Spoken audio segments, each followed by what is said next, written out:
mbote lisusu bande ko balandi ya to komwa pi bandi minyo su balinga kolanda makama malamu ya mboka Congo olo balingaka ko sosola koloba amen na makambo etali mboka Congo bazana souci ya mboka na bango Congo ba mipesa mingi na ndeko Eliezer to koma magasi to komwa pi ngai mwana somi ekolo na ye lelo na ko sola masoli ko le kana ville de Kinshasa Congo na biso précisément ville de Kinshasa maso to mettre lelo eza masolo ba députés provinciaux na ba députés nationaux ville de Kinshasa est-ce que Kinshasa ezokene malamu to Kinshasa zokufa Kinshasa ezozonga kini label tozokoma kini bopeto tozokoma kini bosoto tokobeta pe lisolo ya elenge mwasi moko monene ya mboka na biso Congo tolobaka tout le temps ezala bandeko mususu basi na bandeko biso mibali nzoto ezaka libanda me miteme ezala mboka na bango Congo ndeko moko ya mwasi alingaka mingi kosekisa bandeko ya Congo ndengo ndeko Eliezer alobaka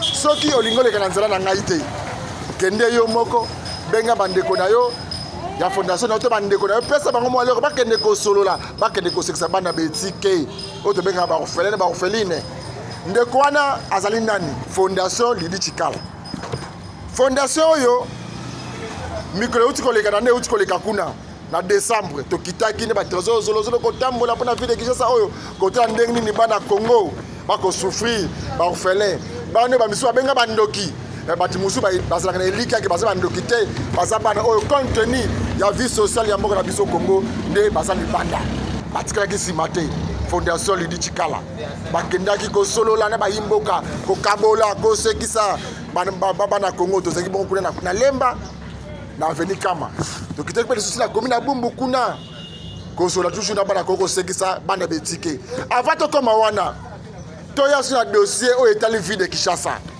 Qu'est-ce qui ne va pas dans la ville de Kinshasa? Dans un remaniement du gouvernement. Monsieur le gouverneur. Yoka, ba député. Dans le barabara de Kinshasa, et l'ongona ba yo ba fotaka. Ba le biete remaniement de l'embiango tout yomoko, il faut se remanier.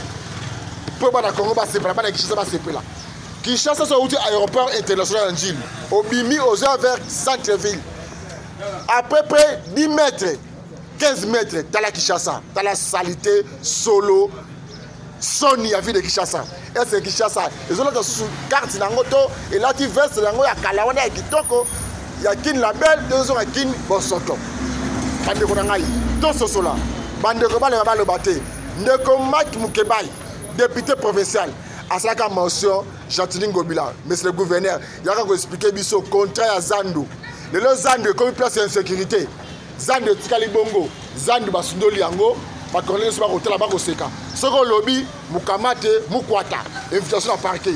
Zando za ba bakonle nyoso. Mais comme le ya moto moko, soko lobby o mukamate mukwata invitation. Zando le comme place d'insécurité. Ya ko lever ba ya basandumba, pour clôturer kaka. Pour clôturer qui pour nani? Bakongolais ba le baté. Ba nani ba Congo le ba place ba congolais, ça ba yimboka, ba député provinciaux. Oh, le but de voter, ne pas reconnaître la cima motion, ne gouverneur a expliqué bango, donc à qui c'est de la bolingité. Le lot de députés nationaux, Nanzale a premier vice-président à l'Assemblée nationale, son excellence Jean-Marc Abound.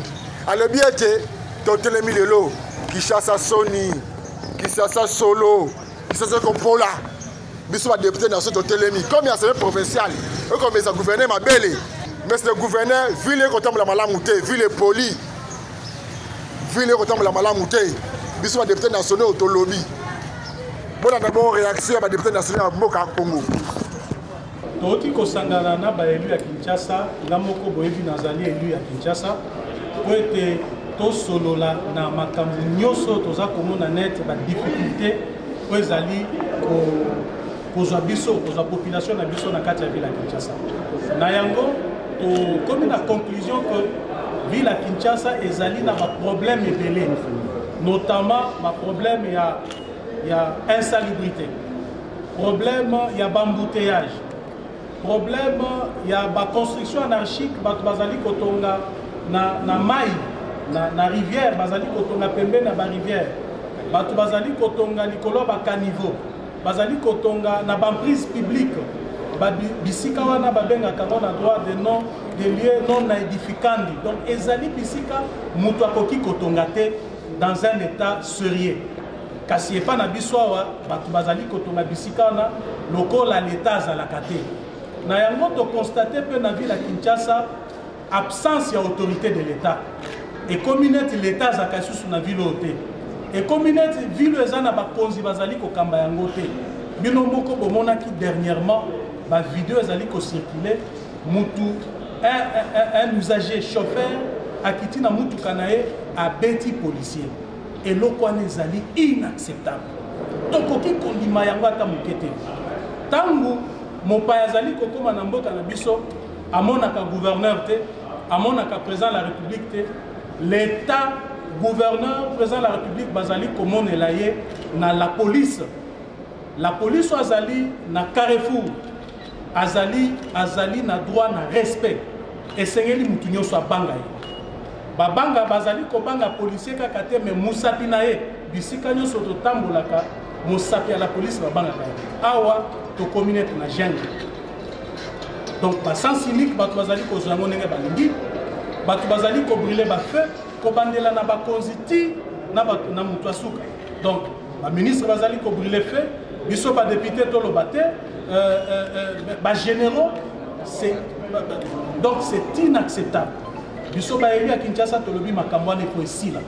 Na mboko yo mutu nyonso, mutu azali likolo ni beko azali te. Feu azali rouge, mutu nyonso esengeli atelema. Ozali ministre, ozali général, ozali nani, il esengeli otelema parce que feu azali rouge. Na yango soki biso ba konzi to bandi ko respecter feu. To bandi ko respecter que mutu azali na droit kozwa troisième bande te. Ba conducteur à 207, ba conducteur ya ba moto ba ko banga, ba ko respecter yango. To sololi pe makambo phénomène folio. Phénomène folio en ezali réseau ya ba mafieux o ezali kosala ko ezali na batu moko bazali ko kende ko mis associé na ba magistrat bazali ko mis associé na ba juge pona ko bimisaka ba jugement ya lokuta ko boto la batu ba mapango na bango. Et pour la plupart des cas ba victime ya ba kambwana ezali ba veuve na ba orphelin. Nous en tant que députés élus du peuple ba veuve na ba orphelin na ba saisir biso. Balobi mais bino boza ba député na biso botala makambo yango. Tozali koloba yango to dénoncer yango mais to sengi na conseil supérieur à magistrature atala likambo wana malamu. Inspection générale, inspection ya justice etala makambo wana malamu parce que tokoki ko vivre makambo wana te. Na mboko tolobi état de droit que un jugement soit rendu, un faux jugement soit rendu uniquement que dans le but il y a koboto la mutulopango na yote. C'est inacceptable. C'est inacceptable dans un état de droit. Donc tolobeli pe phénomène kuluna tolobi et sengeli commandant à ville à la police, gouverneur de province base à la responsabilité na ba responsabilité na bango na maimatali circulation routière. Ce qui mutu nyonso akomi ko respecter code de la route, embouteillage et kozala te. Ce qui mutu nyonso alobi que ce qui agent de l'ordre azali boso alobi telema au telemi mutu ozala na mboka na biso te. Partout ailleurs bokomona 3-4 policiers na Carrefour te. Ezaka policier moko azali ye moko ndenge wana mosapi na ye bato bazali kobanga ngo. Et boni na mboka na biso policier akomi eloko akosaka nango azali na Carrefour mutu ata moko tazo respecter ye atelemi wana bato bazo brûler feu. Donc tomoni que eloko wana tozo tendre petit à petit vers la disparition de cette ville. Nous en tant qu'élus du peuple tokondima yango te. Dans les jours qui viennent, aussi programmer ma activité dans le cadre de contact au niveau national et au niveau provincial pour que les choses redeviennent à la normale dans la ville de Kinshasa. Les députés nationaux, il fallait gouverner, le directeur des cabinets à répondre. Les lobbies ont critiqué l'Assemblée provinciale. On a la part des choses. Les députés nationaux en Congo. Parce que les déclarations pour la autosalité dans le gouvernement central pour la ville de Kinshasa, nous savons que ça là-bas au monde entier. Les députés nationaux, les télémis, les lobbies, les déclarations, il faut aller là. Bon, parce que réaction des députés provinciaux dynamiques Ngobila. Déclaration des députés provinciaux de la majorité parlementaire de la ville de Kinshasa. en réaction aux allégations de quelques députés nationaux élus de Kinshasa. Après avoir suivi avec indignation les allégations des députés nationaux de la ville de Kinshasa sur la gouvernance de notre ville, les députés provinciaux de la capitale congolaise ont réagi promptement. Ayant analysé froidement ces propos, les élus provinciaux de Kinshasa ont relevé ce qui suit. 1. Concernant la question de la salubrité. Dès notre entrée en fonction, la ville de Kinshasa était envahie par les montagnes d'immondices. Aujourd'hui, toute personne sérieuse constate que ces montagnes de déchets ont disparu dans la ville de Kinshasa, qui est mieux éclairée à ce jour que certaines villes. Lorsqu'on parle des immondices qui jonchent la ville de Kinshasa, de l'aéroport au centre-ville, ces allégations ne reflètent pas la réalité. Car, à part le district de la Tchangou, qui a encore quelques problèmes, de la place des eucalyptus Njili au centre-ville, toute la population constatera avec nous ce tronçon est balayé chaque jour comme toutes les autres artères de notre ville. C'est ici l'occasion de rappeler que la ville de Kinshasa produit à ce jour 10 000 tonnes de déchets chaque jour, exigeant ainsi un montant de 15 millions d'euros par mois, d'après les études de l'Union européenne. Nous rappelons aux élus nationaux qu'avant de s'exprimer en public, ils doivent apprendre à convoquer les grandes forces de l'intelligence pour savoir que ce budget n'a jamais été accordé à la ville de Kinshasa par le gouvernement central, apparemment à cause de la pandémie de Covid-19. Nous demandons aux élus nationaux de bien lire la reddition des comptes du budget 2020 qui se trouve au Palais du Peuple et se rendront compte que le budget de la ville de Kinshasa est financé à 70% prêt par le gouvernement central. Pour l'exercice si haut cité, la ville a reçu moins de 20% de ce qu'elle attendait du gouvernement central. Nous dénonçons la diffusion des images de montage sur les différentes chaînes de télévision et les réseaux sociaux qui ne cadrent pas avec la réalité du terrain. 2. Concernant l'insécurité. Nous rappelons que la problématique de l'insécurité dans la ville de Kinshasa relève de la police nationale congolaise qui relève du gouvernement central. L'Assemblée provinciale de Kinshasa, il y a peu, a voté une motion de défiance contre le ministre provincial de l'Intérieur par souci de sécuriser les Kinoises et Kinois. 3. S'agissant des constructions anarchiques, nous rappelons à ces élus nationaux que d'après le droit congolais de l'urbanisme, ce sont des ministres nationaux qui attribuent des arrêtés d'occupation des terres dans la ville de Kinshasa. Les élus nationaux devraient d'abord interpeller tous les ministres nationaux qui ont loti même des avenues à Kinshasa au lieu de diriger leurs déclarations vers la ville de Kinshasa. 4. En ce qui concerne la circulation routière dans la ville de Kinshasa, nous demandons aux élus nationaux de reconnaître les efforts fournis par le chef de l'État qui a construit les sauts de moutons qui réduisent aujourd'hui tant soit peu et interpeller les autorités nationales qui gèrent la police de roulage. De ce qui précède, nous tenons à souligner ce qui suit. Tout en reconnaissant la liberté d'expression des élus nationaux, nous demandons à la population kinoise d'apprécier les efforts fournis par l'Assemblée provinciale de Kinshasa et son exécutif dans l'assainissement et l'éclairage de notre ville, sans oublier les nouvelles routes en construction, malgré les moyens insuffisants. L'Assemblée provinciale de Kinshasa s'engage à soutenir sans réserve les actions du chef de l'État et rappelle aux élus nationaux que la loi sur la décentralisation reconnaît aux provinces l'autonomie de gestion et demande à ces derniers de se concentrer sur les questions d'intérêt national. Faites à Kinshasa le 12 août 2021. Je vous remercie. Dans le marathon, c'est l'Italie, le politicien qui va comprendre. Dans le Biboye, mon mec, pour la Kini, pour la banque de la ville de Kinshasa. Comme il va qui s'est sous. Bon, il y a qui peut dire combien. Kinshasa, tu le dois parking à mon côté. Pendant la taxe, tu le lot. Comme il y a IST, il faut que tu taxe dans l'eau. Bon, on est au Kenewap. Miss Lamboka, Corée au Kenewap. Bana Kinshasa, va coller là. Bon, on a déclaration. il y a des députés provinciaux, il y a l'Union sacrée, il y a une déclaration des députés nationaux, puis de Kinshasa. Déclaration des députés provinciaux de Kinshasa, membres de l'Union sacrée de la nation, en réaction à la dernière sortie médiatique de nos collègues de la dynamique Ngobila.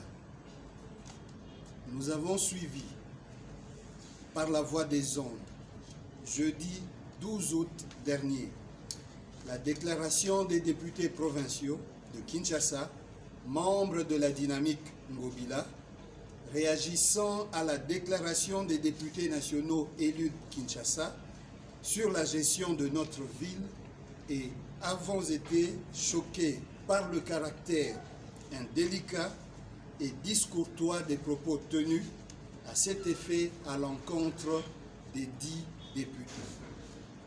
En effet, nos collègues membres de la dynamique Ngobila ont manqué une occasion de se taire et surtout de se rattraper face à l'opinion. Dans cette déclaration inopportune et surprenante, ils fustigent le fait pour les députés nationaux susmentionnés de critiquer la gestion de la ville de Kinshasa. Point n'est besoin de rappeler que conformément à l'article 101 de la Constitution du 18 février 2006, le mandat du député national est national et s'exerce sur toute l'étendue du territoire national, y compris la ville de Kinshasa, capitale de la République démocratique du Congo. Il va sans dire qu'une telle attitude de nos collègues précités est une méprise des missions constitutionnelles des députés tant nationaux que provinciaux et ne saurait ni engager l'Assemblée provinciale de Kinshasa ni emporter notre solidarité. Ces missions qui, en aucun cas, ne consistent à prendre la défense de l'exécutif provincial ou à partager sa gestion, sont celles de contrôler ce dernier, de légiférer et de voter le budget.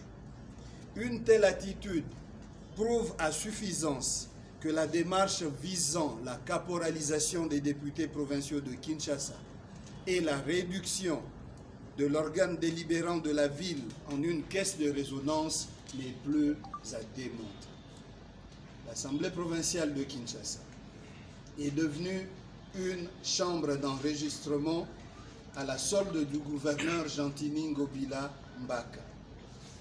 Au lieu d'interpeller ce dernier, nos collègues ont choisi de s'en prendre à ces députés nationaux qui n'ont fait qu'exprimer le désarroi de tout un peuple fatigué de vivre dans une cité où l'absence de l'autorité de l'État, les désordres de tout genre, la mauvaise gouvernance, le manque de leadership, l'incompétence ont élu domicile. Nous, députés provinciaux, membres de l'Union sacrée de la nation, ne sommes concernés ni de loin ni de près par cette déclaration.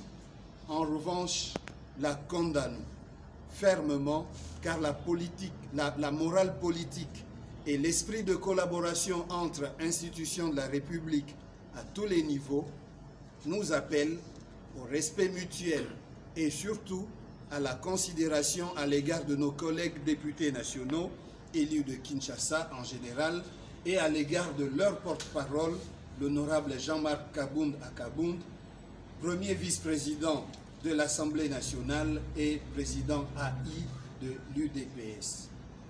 C'est pourquoi, saisissant cette opportunité, nous rappelons à l'opinion que c'est de la même manière que M. Néron Mbungu, vice-gouverneur, a été démis de ses fonctions pour avoir en son temps dénoncé cet état des choses, que l'honorable Mike Mukebai Koso a vu ses immunités levées afin d'être livré à la justice pour avoir adressé une question orale avec débat au gouverneur Gentili Ngobila Mbaka pendant la dernière session.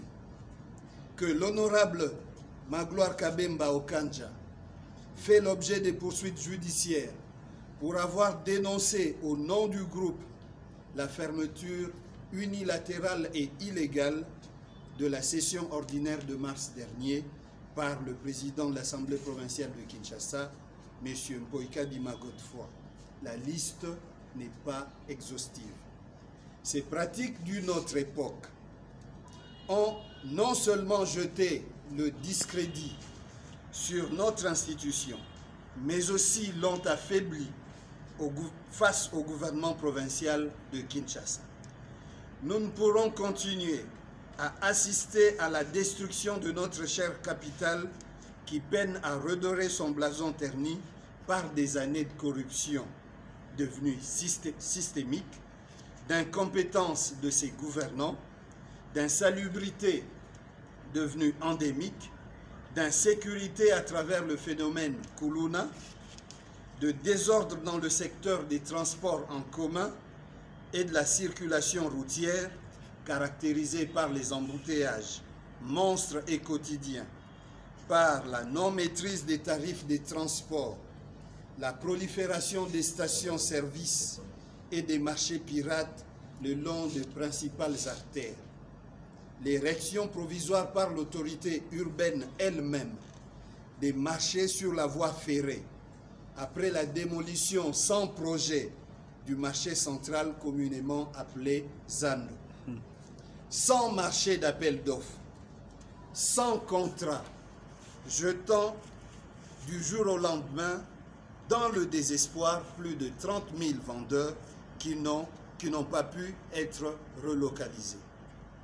Que reste-t-il encore à démontrer? Cette ville ressemble de plus en plus à une cité qui n'est pas gouvernée, une zone de non-droit. C'est ici l'occasion d'en appeler à l'implication personnelle du président de la République, son Excellence Félix Antoine Tshisekedi Tshilombo, chef de l'État, et garant du bon fonctionnement des institutions de la République démocratique du Congo, pour impulser un nouvel élan de gouvernance et de leadership à la tête des institutions de notre ville capitale, à l'instar de ce qui a été fait au niveau national et qui a mis fin à la coalition FCC Cash de triste mémoire. Nous encourageons par ailleurs l'audit annoncé de l'inspection générale des finances IGF dans la ville de Kinshasa. Que Dieu bénisse la ville de Kinshasa et sa population. Nous vous remercions.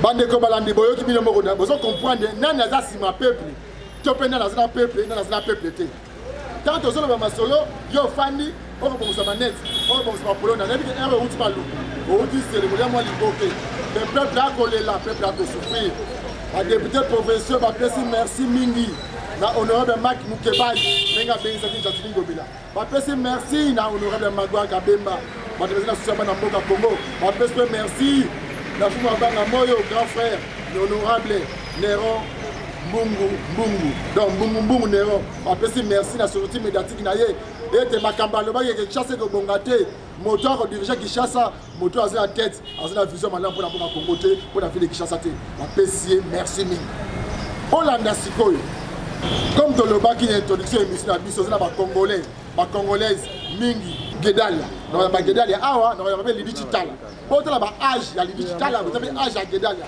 bote la makamba ko so la pour la ville de Kinshasa yo misro combien lito yibaka par mois aux combien ni yo sera pour la peuple congolais ni yo sera pour la Congo au c'est déjà combien de congolais combien de fellows c'est qui ça mais baba na o ya basio so moni âge ya Gedalia na ça na so la personne âge je dois nous sur ya bilo Gedali na ba Gedali na royaume la plateau bon mon âge na ye na représenter bino yo te yemora ko se présenter pour hôtel âge et ko kamu sabino na be espoir o ya ko la ville de Kinshasa be espoir o se na développer ba congolais souci o ya se na ba congolais je me suis na royaume la bino ndeko na Lidi Chitala bon mon ndeko Lidi Chitala makamba zo sa ba congolais pour ba personnes qui ont un handicap pour ba orphelins ba orpheline bato bazali na souci ya mboka ya Congo alebaki na kotikela nsima te honorable eza etambo eza bandele ya makambo oyo nga mpe fula asekisaka bato mokolo ya décembre asekisaki bayimboka lelo mpe eza le 14 alobina kotika nsima te fula telema nakende kosekisa na ya ngai kuye na aveni zongo na komi na bumbu nakende kosekisa ya ngai kuye na aveni kama na komi na bandali mpona na desaki na biso ezeki akompagne na biro na ndeko nebe mosu akute mikili ya poto totambolaki mpona kosekisa bana oyo bandeko mosusu babengaka bandoki na biso toyebi baza bandoki te kontenu ya situation ya mboka na biso Congo mboka eza mabe mpasi bakompani eza te yango bafansin baorphelin baorphelin baza ebei na mboka Congo mpona na déplacement na biso.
Les enfants ont leur famille, Lydie Chitala, c'est la famille pour ces enfants. Et que Dieu vous bénisse de venir. On ne peut pas manquer de prier ne fût qu'un tout petit peu. Et pour l'air et Yaya Lydie, et pour tout le monde qui c'est pour le monde, et même pour les journalistes et tout le monde. Donc vous allez nous donner quelques minutes pour prier et on va vous laisser. Si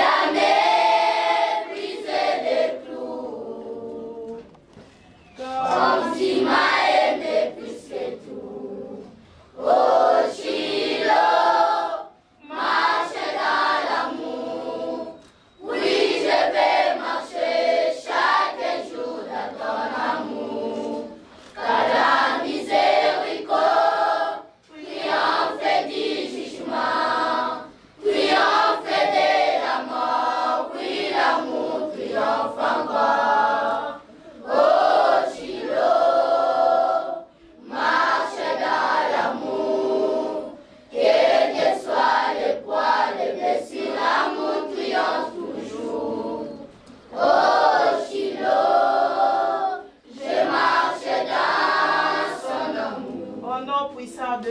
Jésus-Christ, par les sangs de Jésus-Christ. Nous allons dire merci à Dieu qui continue de toucher notre pays. Tolinga ki tozonga awa na mois de mars ndenge to préparaki yango lokola bato.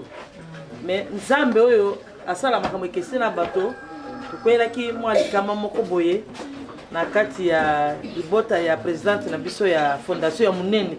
Tobungisaki moto wa munene perturbaki nano mwa makambo. Et puis boyebi situation tozoleka nango na mboka na monde entier. Mais lokola biso toza ya nzambe to dépendaka na biso na makambo monde te biso dépendaka nde na nzambe la biso alobi no moke na zwi mama kendela opesa bana na nga wana. Le reste nzambe ayebi ye moko azali pourvoyeur akopesa tokosala un peu plus que oyo. Yango mono toyima délégation moko mwa munene toye awa tozali na oyo azali Yaya ya Lydie ye azalaka vice-président.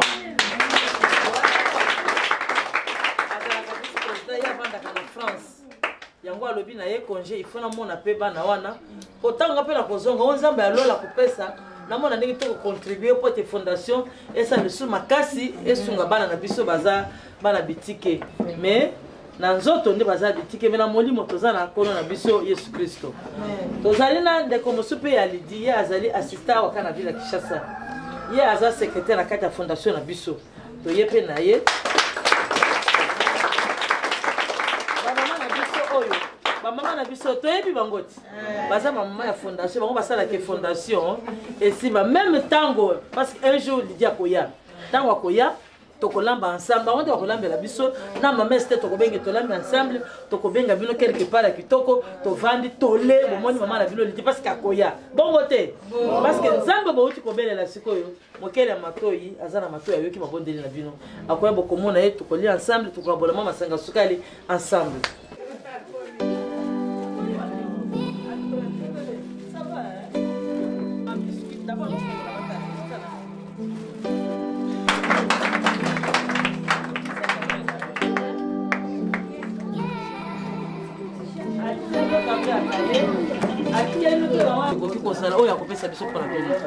Alors, ayena atindi pe mama Teresa ton de savona. Bon nous autres.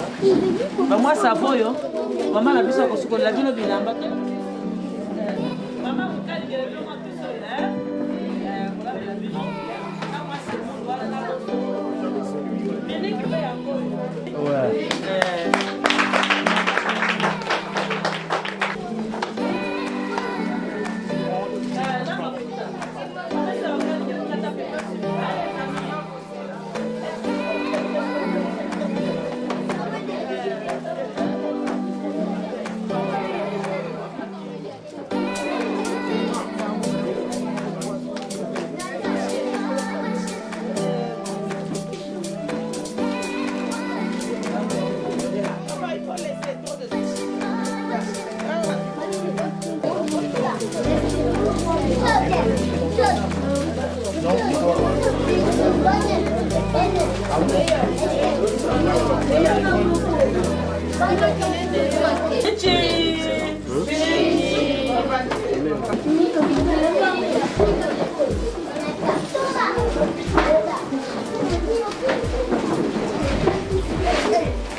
Mbote mama? Mbote papa. Atukoye bakombo na yo?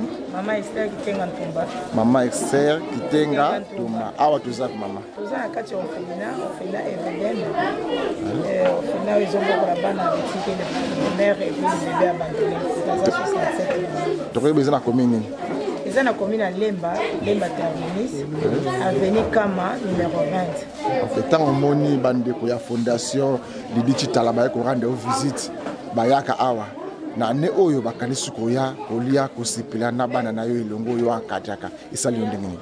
Napesi merci na nkolo nzambe o azosimba mwana moke boye. Fondation oyo Lidi Chitala ezali eza mokolo moko boye te mutu aza moke eza mwana lokola bana nyonso alembaka bango te na décembre kuta azalaki lelo mpe baleki mosusu wana apesi napesi nzambe merci mpona nyonso akosala mpona bana mama nzambe amona yokwambo oyo na bandeko mosusu bazolinga kosunga bazomona nzela te bazali makoki ya kosunga me place na nzela na kompe ba ONG bele bazosala mosala bakomisa comme commerce yo zina souci ya koservir nzambe na lolenge mosusu mais c'est nous avons kopesa bandeko mosusu bandeko nabengi bino bosunga mpe bana oyo baza bana oza na eloko lelo bana oyo awa kutu bafutelaka bazobima mpo lupango bazoteka okoki kosunga bango ata na nzela ya brisi ata na nzela tolo ata na nzela eloko mosusu bosungi boza na bambongo boza na babien baza bana biso bazala bakulana te tozoregrete ka mingi surtout na bana poto bamingi bazozala bakoya bazwi na bango baimage bazwi baimage bakei bakekote mosusu tosala bongo te tosalela mosala oyo na bosolo na bonzambe mpona banyonso baza kati na bonzambe mpe baza na besoin ya kosala mosala lokola fondation Lidi Chitala biso tovandi na commune na Lemba terminus avenue Kama numéro 20 Comme on a maman Esther qui tient en tomba, comme on a maman Esther, maman tomba na zawana. Boya kotala bana na biso, baza bana na bino, boko sunga bango. Bana besoin na bino mingi, ba mikolo tala ba minerval, bazo denga na bango pona ba classe. Bino boza wana pona ko sunga. Biso nyonso na ngai o, ta unazo ke examen nazo sunga bino pe bo sunga botia maboko. Vraiment toi na besoin na bino. Merci tellement Pambola parce que je suis blessé parce que je suis blessé merci tellement Pambola ce qui fait ça sur la battue d'ailleurs côté la biso oh ya vous les merci beaucoup.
bano bazosungama bazolia bazolata bazotanga kana miracle ya nzambe partenaire aza te leta aza te nsima na biso gouvernement aza te eza kaka ba ONG bafondation bato ya maloba bino nde baebokisalisa mosala oyo awa toza balocataire moki toute la parcelle tozolouer yango tokangoli badocteur abala ya docteur de vie ici là-bas ya les garçons tous ces enfants que vous voyez ne vivent que par la grâce du Seigneur. Ils sont à 56 comme je le disais tout à l'heure. Muke Nzamba Rotia Loboko bana bazovivre année oyo toza na bana misato baoprésente président leta kosala na biso vraiment objectif nango misato centre d'action na biso ya liboso ezali santé totravaillera liboso mpenza mingi mpona santé ya bana. Deuxièmement, c'est l'éducation et formation. Et troisièmement, c'est donner à ces enfants la chance un jour pas à l'autonomie financière. On doit apprendre le métier professionnel. On doit apprendre le métier professionnel pour permettre un jour pas à l'environnement autonome.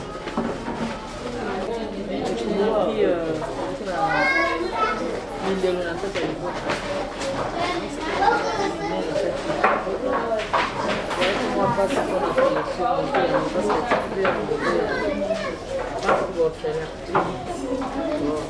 qui m'a pas pour répondre à l'exigence de chaque président, chaque présidente, chaque vice-président, vraiment comité directeur et la fondation.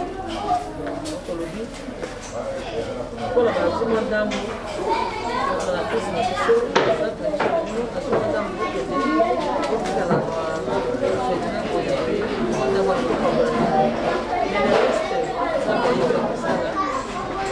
les appuyer. C'est une simple représentante qui a fondation à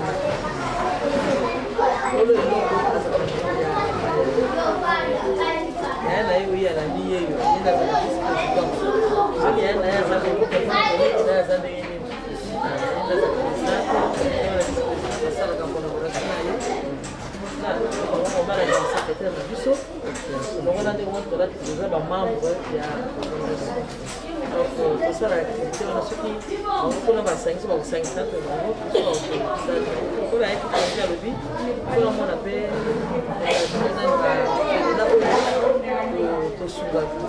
dans la position de que j'aurais dans mon indégné ou amplifier ma capacité mais je crois Zambie alors azali katamba wakala kama tunazali kuona maana ya kupesa lisusu ya kusala au-delà ya oyo kusali parce que ayo kama maponde kila mtu yeza na maponde bandaki na kuna msusu ile kusuka sepele mingi ni kwa msusu hata wana bandaki tele Azali, comme si on a commis 56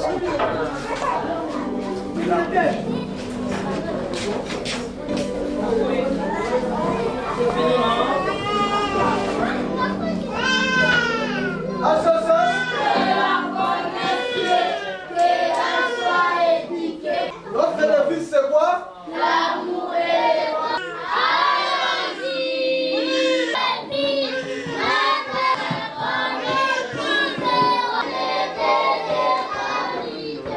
là et ici kotala bino ezalaki ke toya kotala bino na marche nde kolakaki bino mais elobi moto yango elobi nzambe te mpona korapele ndenge tolobaki tokoya tozalaki na kati ya kolela nalingi nalakisa bino oyo moke la biscuit sans bonbon tolokona toyaka na baji topeselaki bino moko kozela biso n'importe quel molangi tome baprojet aza na moko na bino ekokisanga mais akoya epaso nzambe asali ngolu avant pour esila akoki koya ekosenga papa moïse ekosangana quelque part bamama kosangi tolandi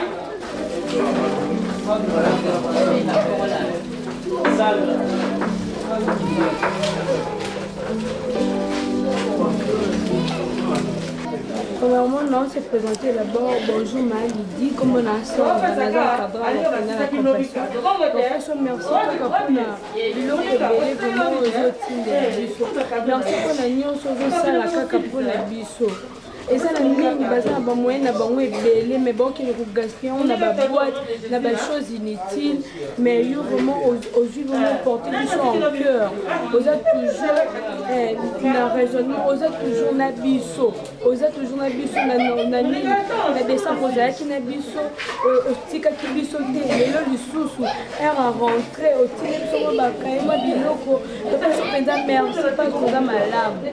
Merci pour ça parce que belé vraiment gaspiller bambon na bon pour rien les appels bateau bazar bambon mais bon et si qu'on mais vraiment pour moi de bons côtés de bons parts et on a mbeka pambola longévité za partage na yo bénédiction za partage na yo okende likolo na matisa yo atika yo suka awa tenza même de temps en temps ma kamolo so sali ba kosimba na ba pambola merci beaucoup.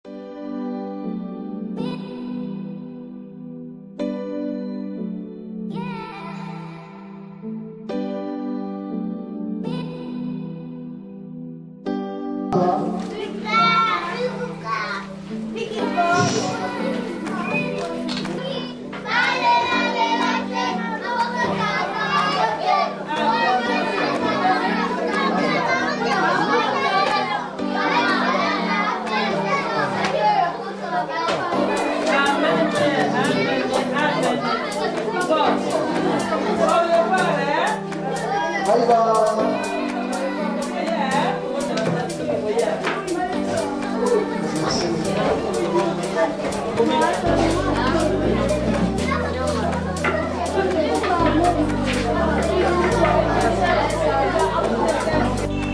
ndenge bino moko journaliste bomoni yango tobandaki na Lemba na orphelinat Evident komaki kuna tomoni bana topesi biloko ndenge kaka bomoni yango tolongwe kuna toye awa na Bumbu tosali presque ndenge moko donc la même chose sikoyo tolingi tozonga tourne na biso tina nango ezalaki ya kotikela bana biloko ya kolia bomoni situation eza na mboka kaka mboka na biso te tolobaka na monde entier moi situation eza mwa pasi tolobi mwandambu oyo fondation ezwi mwandambu oyo présidente na biso azwi elongo na komite na ye batindeli biso awa po topesa bana tokende topesa bango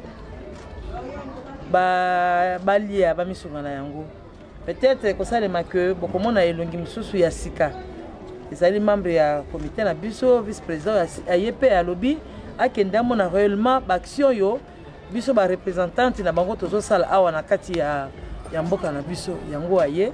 Je crois qu'à la prochaine nzambe alola aza nzambe oyo asuprenaka bato na makambo na ye ntango akopesa koleka tokosala un peu plus ke wana ezalaka esengo mingi ya présidence na biso soki ayoki baorfele bale ayoki baorfele batangi ayoki na oyo azali kosala na moki ezalaka malamu mingi donc tobandaki na Lemba ndenge nalobi yango tokomi awa na Bumbu sikoyo tolingi tozonga. Ok, moi motu nango ezali boye mama ntango bosalaka badon oyo ntango boremetaka biloko oyo na retu bosalaka nini mutu asambelaka po akende lola mutu nyonso apesaka dime mpo apambwama mais soki obini bosalaka oyo toyeba bosalaka ngo mpona nini boganyaka mpe nini eza question moko malamu otula ngango souvent soki omoni biso tosala baaction tosalaka yango parce que ezali na kati ya biblia tosalaka yango parce que ezali moko ya eloba ya nzambe nde tosalaka yango ntango nzambe apesi biso ye azali nzambe oyo azali papa ya baorphelin ntango apesi biso tokanisaka mpe bano toyi kopesa donc tozalaka na eloko moko na nsima te oyo tolobi tosala yango mpo esala d'ailleurs nzambe akopambola biso kaka te parce que toyepa na bango non nzambe apambolaka biso kaka parce que totosaka liloba na ye donc tosali yango ezali moko ya liloba ya nzambe ekomami na biblia yango te tosalaka tozalaka na intérêt moko te et surtout pas un intérêt politique na nsima mokolo nini bana kongo bakomona mpe ndeko na biso Lydie Chitala oui batunaki nga question na mpe na Lemba kuna batunaki nga mpe yango awa akoya je crois soki nzambe asali ngolu abateli biso avant fin année akoya kosangana na baorfele na ye nyonso na bacoordonnateur na bango baprésident na bango ensemble tokolamba tokaboli mwa mama ya sukali akoya incessamment par la grâce de Dieu. Merci mingi na bandeko balandi ya mboka Congo boti kolanda déclaration ya badéputé national ya mboka Congo po te Kinshasa kotambola malamu te bolandi pe réplique ya badéputé de bengaka dynamique ngobila bolandi pe déclaration ya badéputé professeur ya union sacrée bana somi ekolo Congo ale dit son pauvre de recouvre après de le peuple congolais de le quinois ya de recouvre les autres ni makanisi ya jamais Kaboun il faut la gestion ya ville de Kinshasa ils ont mal géré et kotambola malamu te il faut tellement to boudé munguna dehors qu'est-ce qu'il faut Ngobila dégage on les a bon députés provinciaux to sukaki na bola Sabino ba congolais na ba congolais mususu zoto za kalibanda motima za mboka Congo bayoka ka souci pasi ya kosalisa bana Congo tokabola mwa mukie eloko oyo ndeko leza asala pesa moninga suri ndenge ndeko na biso Lydie Chitala angene kosekisa bato kuna komina Bumbu epi komini ya Lemba boende ezalaka bandeko bakolanda biso soki mpe olingi osekisa bato Itaga 120 mire de la matation na Liboya Itaga 120 quartier Ngwaka mire de la matation epai ba congolais bayaka kokutanaka bayaka kosangana tokutani mokolo malobi tika tekimi ya kolo nzambe ezala maboko ya bino nyonso.